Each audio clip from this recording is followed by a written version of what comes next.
لنډه کیسه مهاجر کمپ، لیکوال احمد ګل ریان.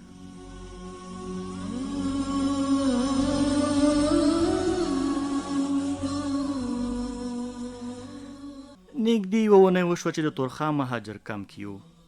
دلته له ډېرو جوړونکو، دردونکو، حیرانونکو او خوشحالونکو کیسو سره مخ شو. حیرانونکي او خوشحالونکي دا ده چې د اسلامي امارات له عسکره تر وزیر ټول منصوبین په یوه ناتعبیرېدونکي جذبه کار کوي، ځان ستړی کوي او د خپلو مجبورو هیوادوالو مرسته کوي.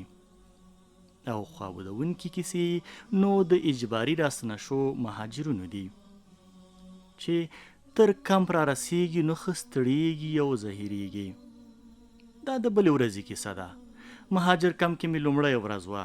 ماسخوتن ناوخته مهاجرونو ستونزو ته د رسېدنې کمیسیون د یوې کمیټې له مسؤل سره د کارونو اړوند مجلس کې مصروف و چې د خیمې ترڅنګ مو د یوې زنانه او ماشوم غږ واورېده.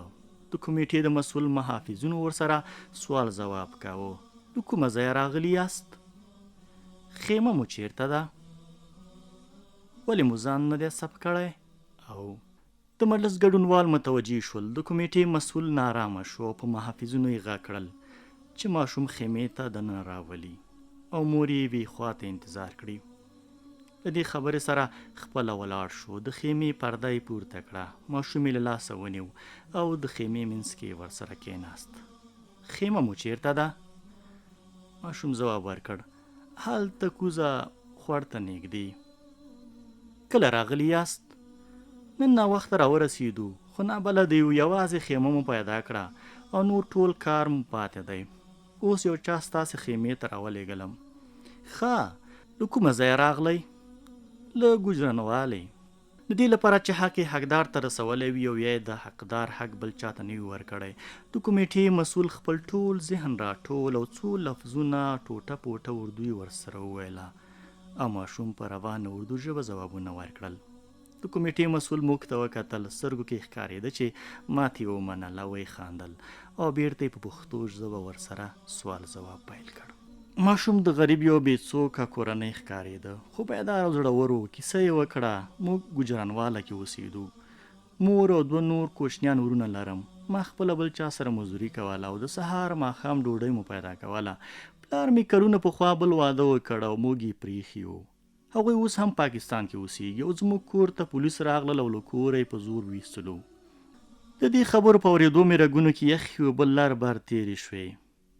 د مجلس څو تنو نورو ګډونوالو هم څک څک وکړل او په یو غږ یې وویل چې د دوی کار عجل خلاص شي. یو مجاهد د کمیټې مسؤل مولوي صاحب په امر د ماشوم عکس د سب او بایومټریک مرکز ته واټساپ کړ او ادرس یې ورکړ چې ورشي. ماشومه مور یې لاړل او موږ د څو نورو دغسې کیسو له اورولو او اورېدلو وروسته بیرته د خپل رسمي کار مربوط مجلس ته راوګرځېدو. ساعت 2 وروسته مور او هلک بیا راغلل او وویل چې ځای نه دی پیدا کړی. دې وخت کې زموږ مجلس هم خلاص و او د بیرته تلو مسیر مو د همدغه دفتر اړخ و چې د دوی کار پکې کېدای شو. د کمیټې مسؤل راته کړل چې موټر کې درسره ویوسئ. کله چې دفتر ته ورسېدو نو ملګري مې ورسره کړل چې کار یې ورته خلاص کړي او مالي کمیټې ته یې د مرستې لپاره رهبري کړي. تقریبا 2 ساعته وروسته مې ملګري ته ټلیفون وکړ چې د خپل کار لپاره عاجل ځان راورسوي او وروسته د خوب لپاره یو ځای ځان ته وګورو.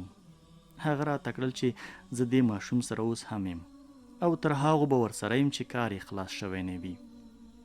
2 ساعته وروسته مې لیده چې مالي کمیټې ته یې کاغذونه ورسره راوړل. 10,000 افغانۍ مرسته یې ورته واخیسته او رخصت یې کړل. دا وخت د شپې 9 بجې وې.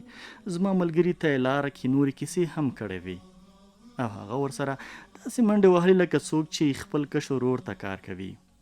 دا له خپل ولس سره د مسؤلینو او عادي مجاهدینو د محبت او اخلاص یوه کمکۍ نمونه وه چې ولیکل شوه.